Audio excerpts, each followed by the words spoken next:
Welcome to Health News and Views, a podcast dedicated to bringing some clarity to the health disparities in the Black and Brown communities. If you believe there's a connection between food, sickness, and health, then you're in the right place. Let's begin the process of unraveling the truth. And now, your host, Lynn Pete.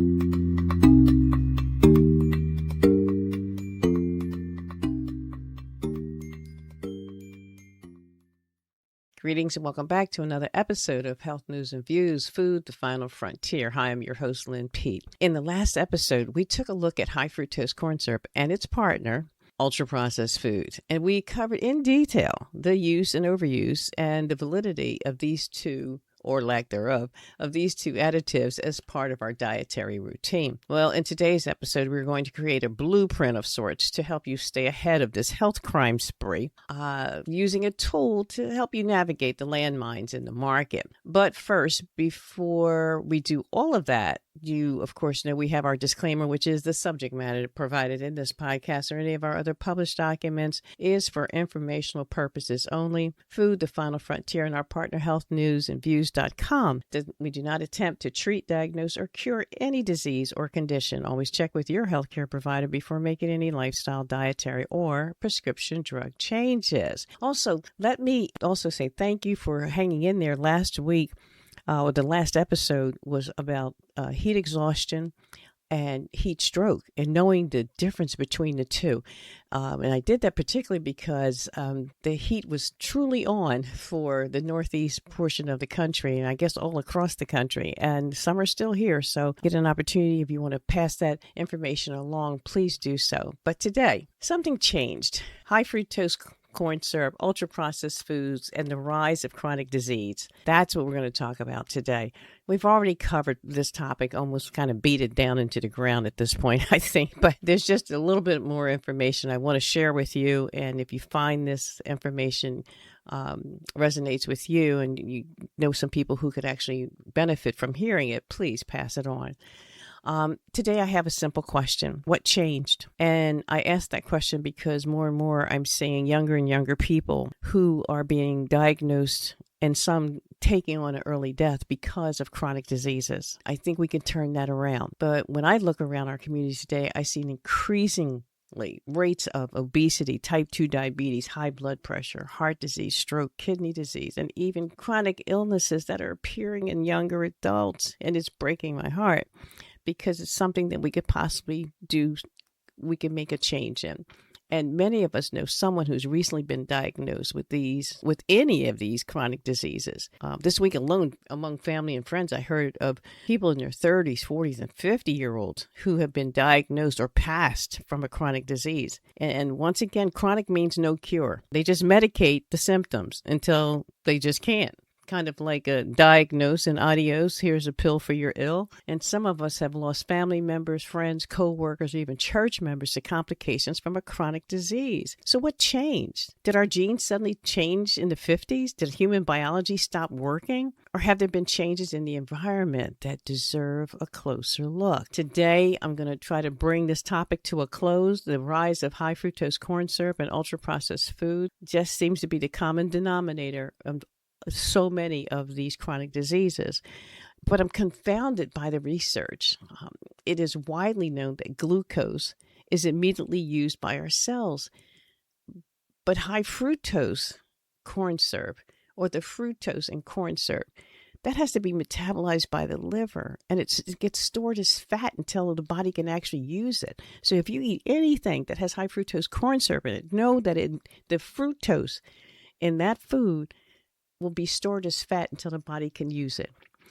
What does it do? It creates fat pads that form if eating and sitting lifestyles persist. So if we're living to eat and not eating to live, if we're eating and sitting and not moving around to move food, you have to ask yourself, food is fuel. And if you're going to consume that, how much activity are you utilize for the amount of food that was consumed? And I'm seeing and hearing of these chronic diseases that are directly related to our overconsumption of available, affordable food and snack. We're eating ourselves to death. A different kind of food supply is what we have now. It's not like what I can say I grew up with as a baby boomer. Convenience, and here's the thing: convenience is not automatically bad. I mean, we like fast food and we want our food fast, but not every packaged food is harm. Frozen veggies, frozen fruit, canned beans, plain oatmeal are examples of packaged foods that can support good health. The question is not whether the food is in the package. The bigger question is what's inside the package. Well, we know with the high fructose corn syrup, we can find that in almost all soft drinks, fruit-flavored beverages, sweetened teas, condiments, packaged desserts, snack foods, even baked goods. And some people consume it regularly without even realizing what they're doing. That's not sugar. This is a whole different ballgame. This is a different additive in the food that, as I said, packing on the pounds, and it's creating quite a few chronic diseases for which there is no cure. I don't think I can be any more plain than that. And again, one serving's not the issue. Okay, one soda doesn't cause diabetes, and one snack cake does not cause a heart disease.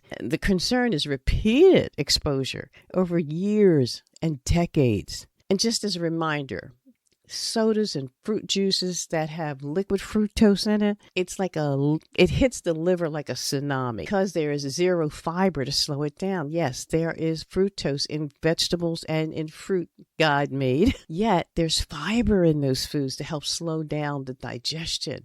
And even diet drinks trick the brain expecting sugar and keeping sweetener cravings alive. It's confounding, and it's kind of convoluted here, how this process is taking hold or has taken hold in so many Black and brown communities. Ultra-processed foods are products that have been heavily modified from their original form, and they contain added sugars and refined starches and artificial flavors and colors and emulsifiers, preservatives and stabilizers, because it's not real food. They have to make it look like and taste like real food, so they got to add all these things. Again, the foods are designed to be convenient and appealing.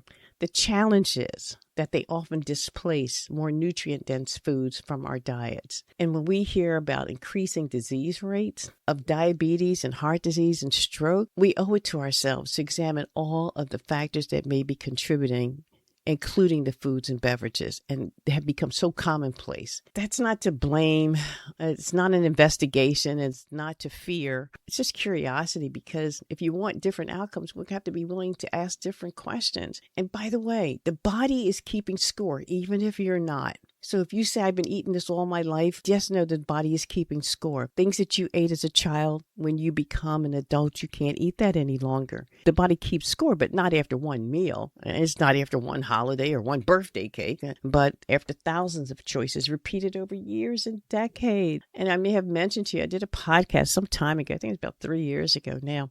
It was called Death by 1,000 Cuts. And the idea was simple. Many health challenges are not caused by one dramatic event, and they often develop from many small exposures accumulating over time. A little too much sugar, a little too little sleep, too few vegetables, too much sitting, chronic stress, lack of movement. These highly processed foods become a daily habit rather than an occasional treat. Each exposure may seem small, but over time, small things add up. So is it just one thing? No. And that's important. You need to know that. Heart disease is not caused by any one thing. Diabetes is not caused by any one thing. Neither is cancer or stroke. Your health outcomes are usually influenced by many factors working together. The diet, your physical activity, move, get up and move.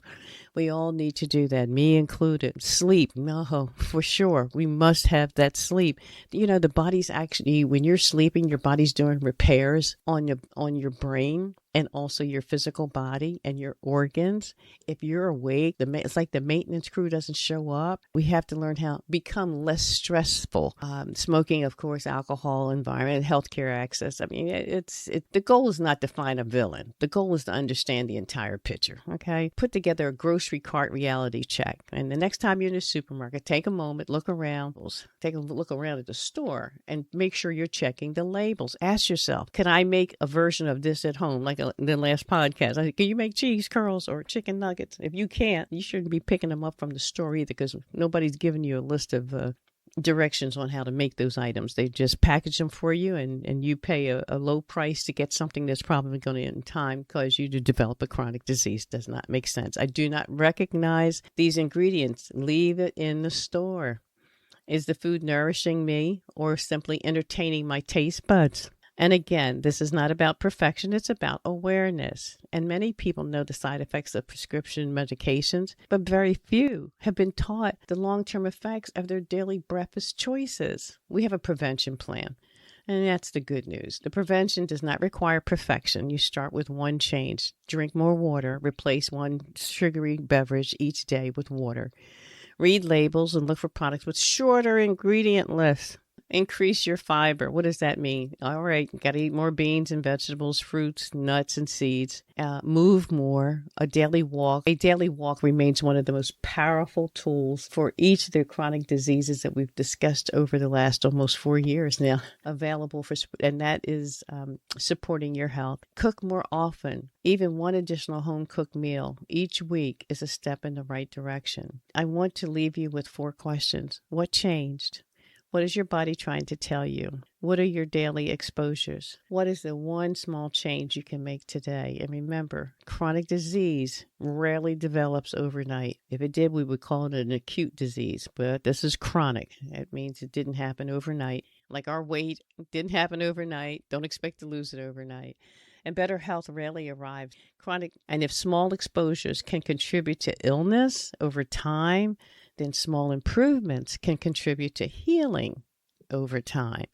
This is not about fear, not about awareness. We're not trying to blame. This is about education. And this is not about perfection. It is about progress. This has been Health News and Views, Food, the Final Frontier. Until next time, stay curious, stay informed, and remember, every meal is a message, and your body is always listening. If you would like the free checklist or guide, visit Health News and Views. That's all one word, healthnewsviews.com. Keep an eye out for the book. The book will be out also, Health News and Views, Food, the Final Frontier.